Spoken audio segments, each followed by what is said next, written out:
When I pressed for details, they couldn't describe much about his appearance, only that he was always smiling and not like them. Every child insisted they felt overwhelmingly happy in his presence, almost euphoric. None could explain how he got into their rooms at night. They would simply wake up to find him there. It didn't make sense. Many of these children didn't know each other. Some were homeschooled and rarely left the house. There was no conceivable way for them to have shared this idea with each other. And yet, the stories were eerily consistent. I spoke to their parents. I didn't share much detail, only that a troubling pattern had emerged, and I wanted to involve the authorities. They agreed. Desperate to understand what was happening to their children, the police interviewed the kids, asking how Mr. Smile entered their homes, what he looked like, and what he did. The children's answers remained vague. He didn't come in through doors or windows. He was just there.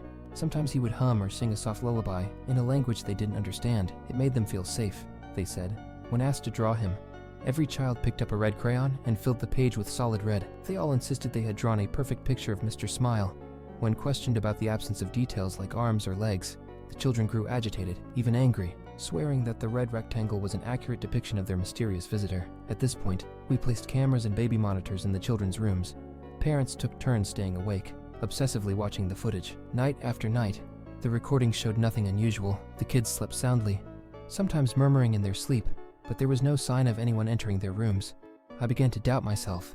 Maybe it was some strange delusion, or a collective fabrication influenced by an unknown source. But then, one of the boys disappeared. It happened in the middle of the night. The camera in his room went dead at 2 a.m., and within seconds his mother rushed to check on him. He was gone. The room was empty, with no sign of forced entry, no sound of movement. The only clue was a faint, sickly sweet smell of cotton candy lingering in the air.